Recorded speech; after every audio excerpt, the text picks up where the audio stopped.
This video is sponsored by Squarespace, an all-in-one platform to build your brand and grow your business online. Hello, my beautiful doves. My name is Mina, and sorry that this video took so long to put out. The reason is because I got a stomach virus. It's still kind of affecting my system, but it literally incapacitated me for 8 days. So I was busy fighting for my life. Anyways, today's video is going to be about the massive influx of celebrity brands, specifically in the beauty and wellness sphere.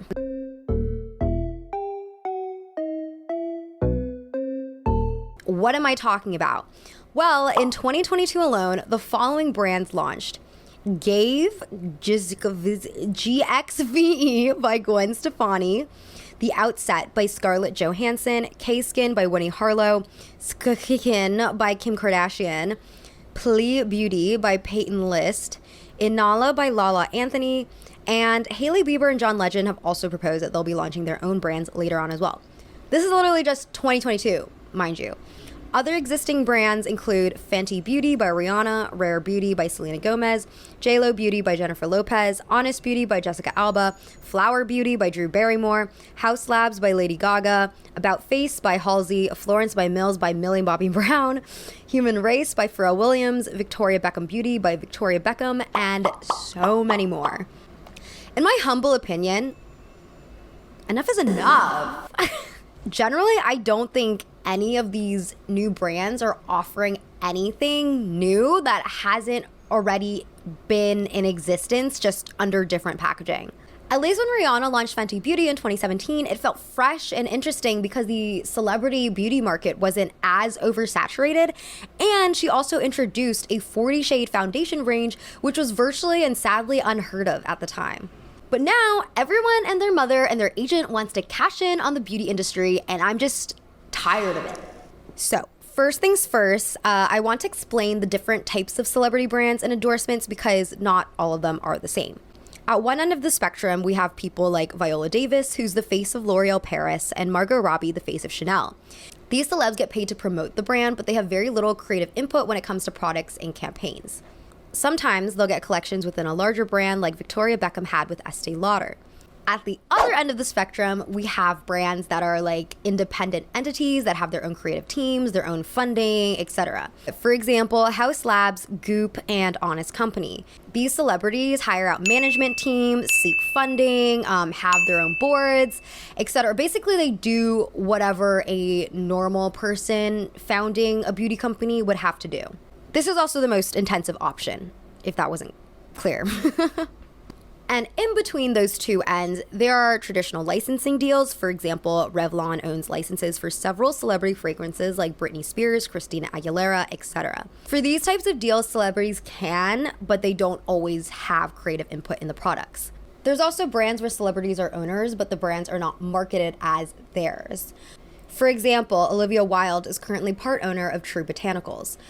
But as of recently, the most popular method of creating a celebrity brand is through beauty incubators, which are companies like Kendo, which is responsible for Fenty Beauty. These companies handle everything from product development, marketing, management, retailers, etc. Normally, celebrity ownership is in the form of equity, and celebrities do have creative freedom when it comes to product design and promotion materials, but the parent company is responsible for coming up with ingredient suppliers, manufacturers, and marketing strategies.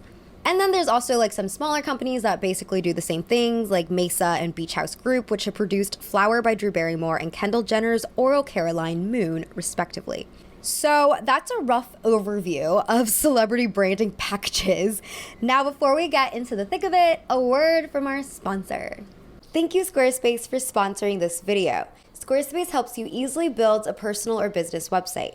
They have a bunch of cool features like their email campaigns, where you can start with an email template and customize it by applying your brand features like site colors and a logo. And of course, you have analytics to track your campaign impact too. Squarespace also offers powerful blogging tools to share stories, photos, videos, and updates. You can categorize, share, and schedule your posts very conveniently. And because we live in the Web 2.0, Squarespace also easily allows you to connect your social media accounts and share your content. Check out squarespace.com for a free trial, and when you're ready to launch your website, you can use my link down below to save 10% off your first purchase of a website or a domain.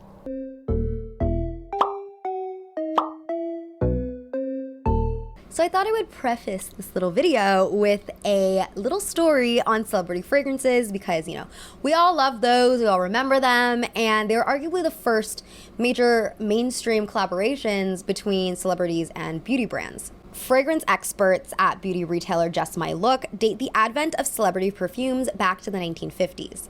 They said, what really started the craze is Marilyn Monroe with Chanel No. 5. Although this wasn't Marilyn's own scent, the brand was able to capitalize on her influence and use this to sell perfumes. This is when the beauty and fragrance industry really started to take notice of the success celebrity fragrances could have, and celebrities started to utilize this technique for themselves. Later, in 1954, Givenchy designed a fragrance for Audrey Hepburn known as L'Interdite, which was then marketed with her image in 1957. However, Givenchy did not pay Audrey for using her in his advertisements, so I wouldn't really consider this the first celebrity collaboration. Arguably, Sophia Loren in 1981 was the first to launch a celebrity scent through Coty called Sophia. And maybe the first most successful one was Elizabeth Taylor's Passion in 1987, which had the backing of Elizabeth Arden. Upon her death in 2011, Elizabeth Taylor had a net worth of $800 million, the majority of it being from her perfume brand. Elizabeth Taylor has also famously claimed that she's made more money from her perfumes than all of her movie roles combined. Then in the early 2000s, we had a celebrity fragrance boom with stars like Beyonce, Britney Spears, and Jennifer Lopez, all with their own signature scents. The Just My Look team explains the excitement. At that point in time, most celebrities stuck to their job and didn't branch out into different businesses or didn't invest their money, making the perfumes even more exciting for fans. Perfumes like this are popular because they are an accessible way for fans to relate to their favorite celebrities. Their wardrobes are too expensive to copy, but the ability to smell like your favorite celeb is easy as it's cheaper to buy the perfumes than their designer outfits. Laura Kaplan writes about her own nostalgic experience with Jennifer Lopez's scent Glow in Cosmopolitan. When I sprayed that artificial grapefruit scent, I felt like Jennifer herself. Casually throwing away my expensive jewelry from a 1997 Aston Martin convertible and then stopping for an impromptu dance breakdown on the beach. In reality, I was an overweight 15-year-old girl from Croydon who spent her evenings with the curtains closed, desperately trying to nail the moves from her Darren Dance Grooves DVD. But of course, not everyone was riding the celebrity perfume wave. I would arguably say that the celebrity perfume market mostly targeted teens and tweens. There was definitely the snobbery among the elites when it came to celebrity perfumery. Former perfume critic for the New York Times, Chandler Burr, wrote in a review for Britney Spears' Midnight Fantasy, "Celebrity perfumes occupy a decidedly down market place in perfume. In other words, if you had money and presumably taste, you didn't buy them. As art, creativity, quality, legitimacy, their reputations are abysmal. It may also be that much of celebrity perfumery is unadulterated garbage." But he did give Midnight Perfumery an excellent 4 stars, so I know that's right. It's Britney, bitch.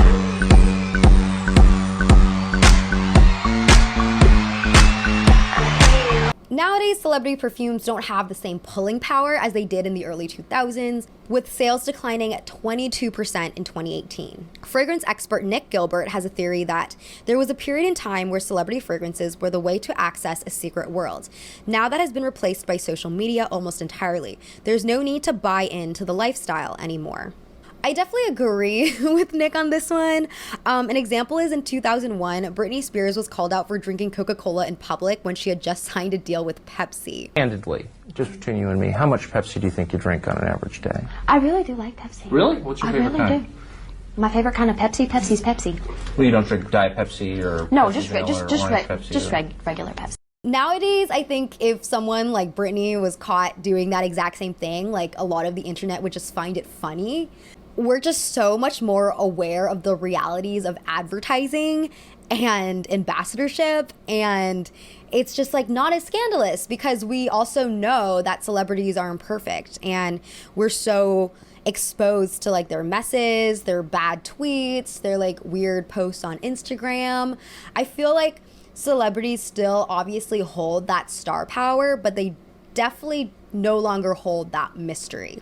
Hilariously, in 2011, Adam Levine tweeted, "I would like to put an official ban on celebrity fragrances, punishable by death from this point forward." But of course, are we surprised that he then launched his own fragrance in 2013?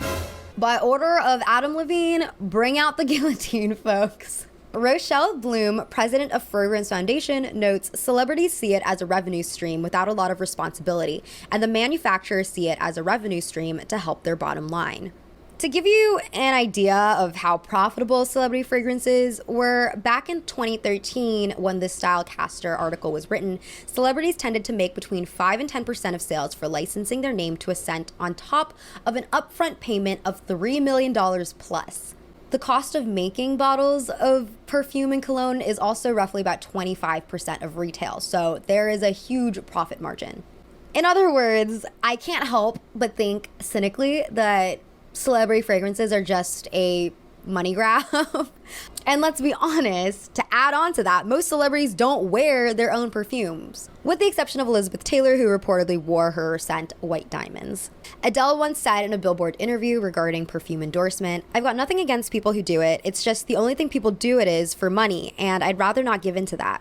I wouldn't wear my own perfume. That's not me being in touch with my fans. I'll always wear the same perfume I've always worn since I was 15. Christian Dior Hypnotic Poison."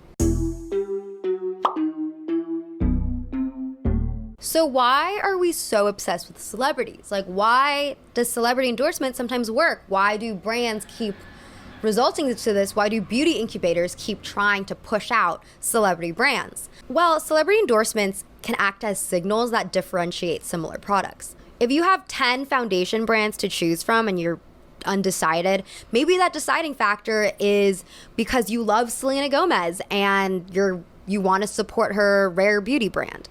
And maybe you believe, because you like Selena Gomez, that she also knows what she's doing, and therefore you trust her product more. Inevitably, I would say we trust individuals over corporations. And when it comes to celebrity beauty brands, there is an individual tied to that corporation's face. Psychologist Pamela Rutledge adds, "Authenticity in marketing is really key because it's a precursor of trust, and trust is what gets people to buy into the story, and it's the only thing that influences our purchase behaviors." Michael Yanover, head of business development at CAA, notes, "Consumers are tired of being marketed to. They don't trust the big companies. That's a total shift that's happening. It's easier for Gaga or Gwyneth to come along and say, 'Hey, you know me, I'm not going to do anything to screw you.'" And then, of course, there's this idea that celebrities are commodities themselves. And when you're purchasing a celebrity product, you're purchasing the idea of celebrity. Consumer psychologist Kate Nightingale adds, "Purchasing celebrity perfumes can be related to ideal self, the future dream self of a person's identity and lifestyle. As a person is working on getting closer to their imagined future, they are using various tools to help them in the process of self-development. One such tool is emulating celebrities' identities and lifestyle via consumption." And of course, the basis of most celebrity worship, which we cannot forget about, is ding ding ding ding, parasocial relationships, which if you have been living under a rock or are just not in tune with celebrity culture, parasocial relationships are these one-sided psychological relationships where a person is obsessed with and exerts time, energy, and money on another person who doesn't know they exist. And you know, we've all been there. I don't think I'm necessarily above it because a lot of people who tend to get into these parasocial relationships are teenagers, and I was obsessed with K-pop groups when I was in high school, so I totally understand. I knew someone who literally like bought their bias, which is like, for anyone who's not aware of like K-pop-isms, is your favorite member of a group or your favorite K-pop idol. And she bought her bias like a shirt and sent it to, I don't even remember how this works. Like, I don't know if you can still send things to celebrities, but at the time she did. I mean, at the time I was like lost in it, so I wasn't really thinking. But looking back, I'm just like, why as a teenager with such low disposable income to begin with would you spend money for a celebrity who's making way more money than you. Right when you can afford to buy anything you want, you get given everything for free. It doesn't make any sense. Don't give us free stuff. Yeah, stan culture is definitely something interesting. And for anyone wondering, I was really into SHINee and EXO. Okay. But anyways, what's more insidious and more extreme than just buying beauty products that celebrities endorse is following celebrity medical advice. For example, when Australian singer Kylie Minogue was diagnosed with breast cancer, bookings for mammograms rose by 40% in 4 Australian states. And after Angelina Jolie wrote about her risk of breast cancer in the New York Times in 2013, there was an immediate 64% increase in the number of American women who underwent testing for the breast cancer gene mutation. Those are not necessarily like bad things, by the way. Like, those are pretty good examples, like get your mammogram. But on the flip side, it can get pretty dangerous. OBGYN Dr. Jen Gunter has made numerous blog posts contradicting the health advice written on Gwyneth Paltrow's lifestyle beauty brand Goop's website, including a write-up on the yoni eggs the company was selling, which they eventually had to pay $145,000 in civil penalties for lying to customers about its benefits. With the celebrity fragrance industry slowing down, though with new releases from Billie Eilish and renewed interest in Britney Spears, maybe not. But anyways, it's no surprise that celebrities have now all jumped ship onto the next trendy thing, which is creating their own beauty brands. I was listening to this little segment on Marketplace with host Rema Crace speaking with freelance beauty reporter Cheryl Wishover, and I'm going to play a quote that Cheryl says. So I want to get more specific. Like, what is it about the beauty industry that makes it especially lucrative? Beauty has a really, really high margin, like huge margin. So I interviewed a beauty founder whose brand no longer exists several years ago. And she sort of walked me through the process of what a lipstick actually costs to make. And she said it was about $2.50. And if you go to, Sephora, what are you paying for lipstick? $2.50, let me tell you. No, $30, $40, even, $18 is like a huge markup. And celebrities, if they are big enough and have a big enough social media platform, they don't have to do traditional advertising, which saves a huge amount of money. So that's even more profit. Right.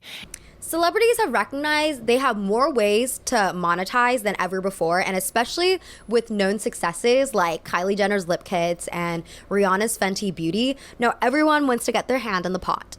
Beauty expert Rachel Weingarten tells Glamour, "We're not seeing celebrities as much these days as we did. They don't have glamorous movie premieres. There are less opportunities for endorsements. They have to do something to get their name out there and make money right now." Stacey Jones, founder and CEO of Hollywood Branded, adds, "Celebrities want an active stake in the action, where their time and energy and association can yield returns that far outlast a single endorsement campaign. The sky is the limit now, thanks to social media and the massive footprint celebrities have online. From celebrities receiving C-suite titles to creating limited edition lines to fully branded and owned product lines, it's a potential financial windfall." To give a sense of how successful some of these beauty brands can get, Kylie Jenner sold 51% of her beauty line to Coty for $600 million. Gwyneth Paltrow's Goop was valued at $250 million in 2018, and Jessica Alba's Honest Company was cited as being worth $1 billion in 2020. So I also posed this question on my Patreon, about celebrity beauty brands, and one of my patrons, Danielle F., wrote that the celebrity beauty / wellness brand narrative tends to portray celebs as these girl bosses who start these companies all by themselves, which is definitely a good point and definitely good PR. But I've also noticed, ironically, that the girl bossery narrative also applies to men in the beauty industry, which is extremely funny in a dystopian way. You know what I mean? Like Harry Styles and Machine Gun Kelly, they started their own nail polish brands, and they're all about making nail polish for men and gender neutral and breaking barriers because we wear makeup and we're men, which is not a problem. I obviously think that makeup should be gender neutral point blank, but I think just what's deeply ironic about how journalists and the press get all up in arms, raising their hands, applauding for these guys, for these fellas, what's ironic about it is that almost 2/3 of executive committee seats in the beauty industry are held by men. So No, I don't think it's really groundbreaking that male celebrities now want in on the beauty brand business because men have already been here. I may sound like a complainer throughout this whole video, but I'm not the only one tired of celebrity beauty brands. Plenty of people all over social media have been complaining about how we just keep getting more and more of them. And I feel like all of this cynicism can be perfectly captured by how in 2019, Millie Bobby Brown posted a video tutorial on Instagram on how to use one of her products. And it looks like she wasn't using anything at all. The video, of course, received a ton of backlash, with one commenter writing, "She literally didn't apply anything. If she was actually applying something, then all her makeup would be smudging and coming off." Millie quickly released a public apology, but I think the case definitely raises the question on whether or not celebrities even use their own skincare and makeup products. And in Millie's case, she was 15 years old at the time, so I also just don't understand why she was recruited to be the face of a brand, because she literally is a child, or she was a child, and she had perfect youthful skin to begin with. You know what I mean? And more likely than not, celebrities have really good skin because they get all these types of procedures at the dermatologist that normal people cannot afford, like microneedling, Botox, vampire facials. There's a procedure I learned about recently called Ultherapy, which can cost up to $100,000 for full body skin tightening. No product is gonna give you that, I'm sorry to say. According to Hannah Ben-Shabbat, the founder of Gen Z Planet, a research firm, many Gen Z consumers are aware of this and are harder pressed to fall for celebrity endorsement. Ben-Shabbat's data indicates that only 19% of Gen Zers said celebrities influenced their purchasing decisions, compared with 66% who cited their friends as the most influential. And according to a Trustpilot report, celebrity influencers currently have the lowest level of trust among consumers. 2/3 of consumers, 67% in the US and 65% in the UK, describe their level of trust in them, particularly when it comes to health and beauty products, as low. Customer reviews and expert ratings ranked highest. So I think we're definitely coming to a point where the tide is turning and people are just getting sick of being pushed products by people who have no idea what they're talking about. So I do wonder if the celebrity beauty bubble will burst anytime soon. People are also apparently engaging less with influencer content as a whole. Yo, what's up? My name is Owen. I am the best person in the house. I'm the best looking, I'm the most outgoing, and I am the most fun. While the number of active users and sponsored posts across makeup, skincare, and hair care increased in the last 3 months of 2021, engagement has fallen quarter after quarter, according to influencer marketing platform Tracker. Granted, I do think part of it is because algorithms like suck, and specifically Instagram. I have a bone to pick with Instagram because they never want to show me things I actually want to see. Marketing officer Evie Leons also references the burnout. Influencer marketing in the beauty sector is a saturated space. It's a channel that has worked, so everybody is pouring more money into this strategy. There are a lot more brands at play and creators talking about products. Here's an example of a celebrity beauty collaboration that did not save a company. 4 months after BH Cosmetics released a makeup collaboration with Doja Cat, the brand filed for Chapter 11 bankruptcy protection, closed their operations, and put their assets up for sale for at least $4.3 million.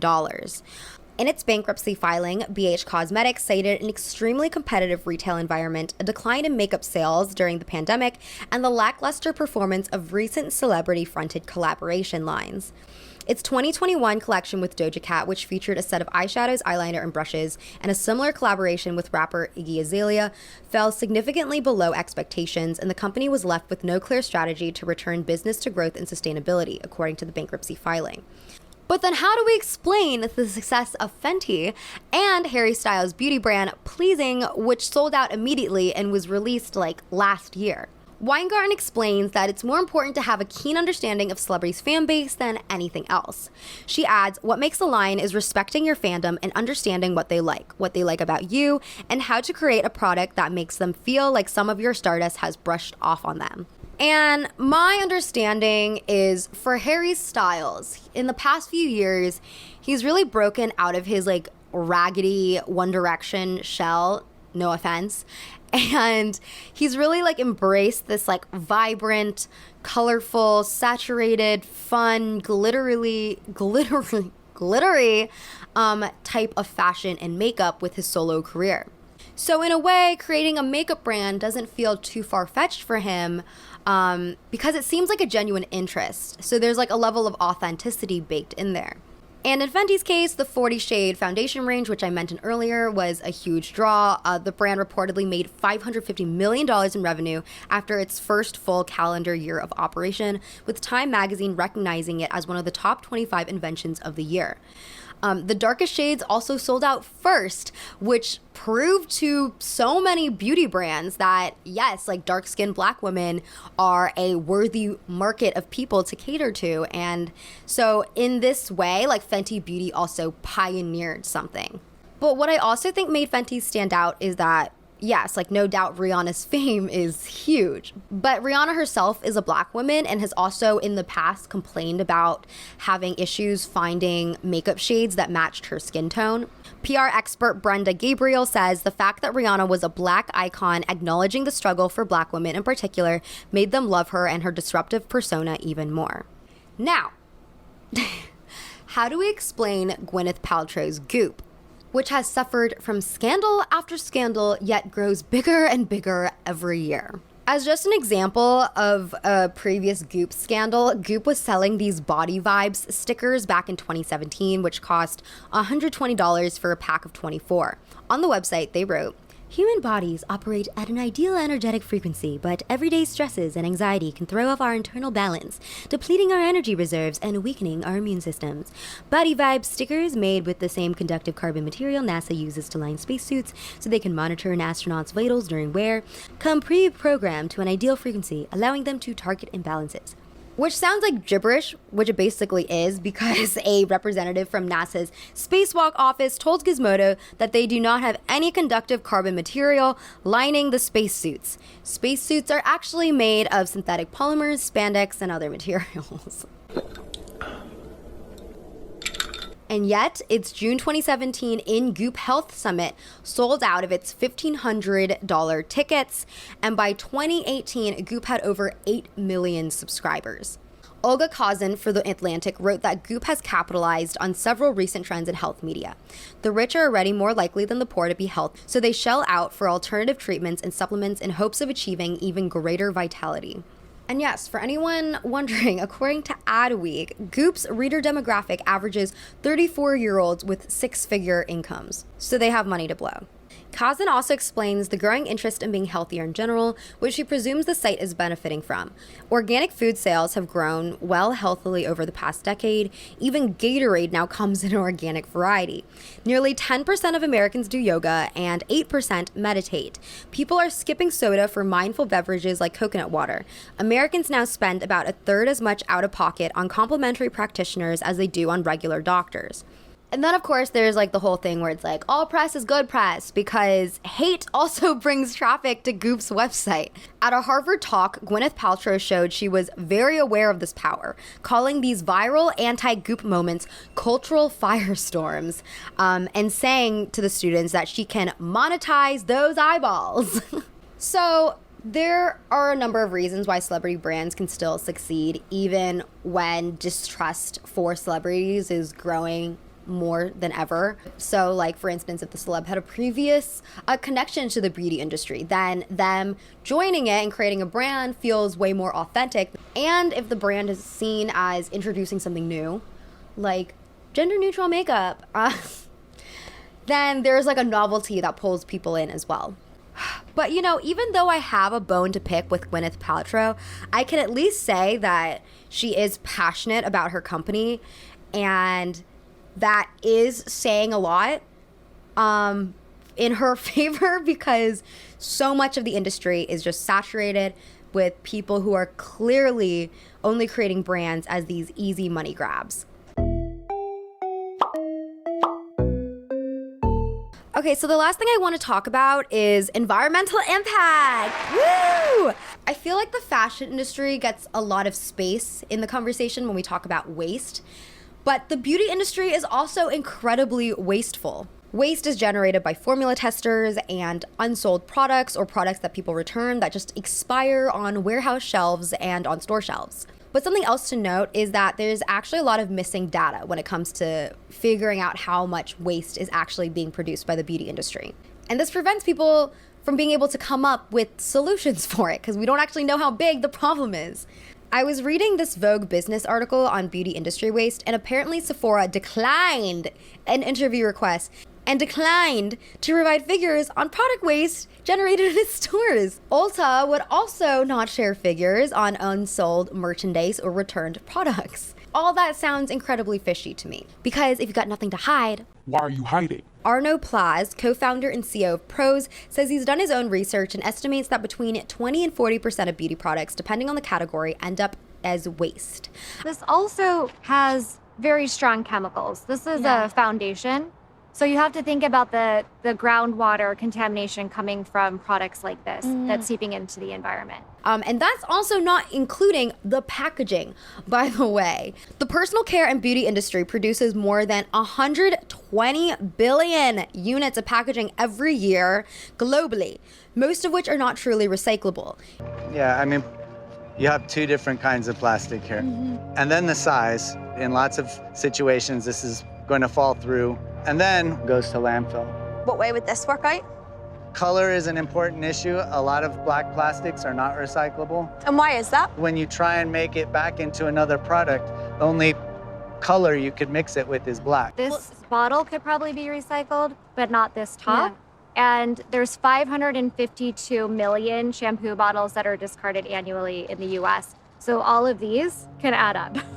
In 2018, in the US alone, almost 7.9 billion units of rigid plastic were created just for beauty and personal care products. I don't know why this info is gatekept, by the way, because I didn't know it until very recently. Oh my God, my cat's going crazy. Okay, since 1950, which is when large-scale plastic production first started, only 9% of the world's plastic has been recycled because most plastic cannot be recycled. A recent report by Greenpeace USA found that only plastics type 1 and 2 out of 7 types of plastic can legally be claimed to be recyclable in the US. And most cosmetics and personal care products use plastics other than types 1 and 2 in their packaging. Single-use plastics are the primary source of plastic pollution in the world, with Americans alone discarding 30 million tons of plastic a year. So needless to say, we don't need any more beauty brands that are selling the same products inherently, just with different packaging.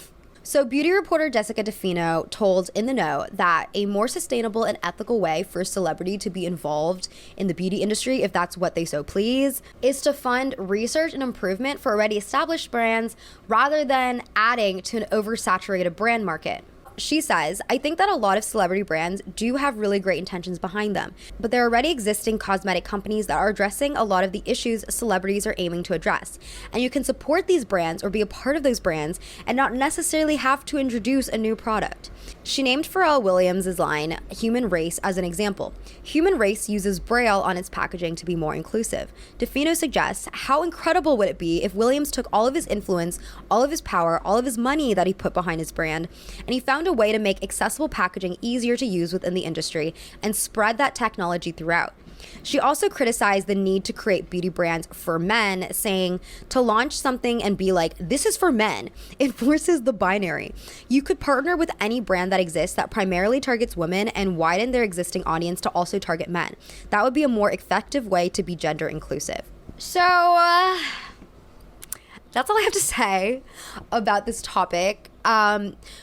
Thanks for watching, sticking around, being patient on this video drop because yeah, I've just been sick to my bones.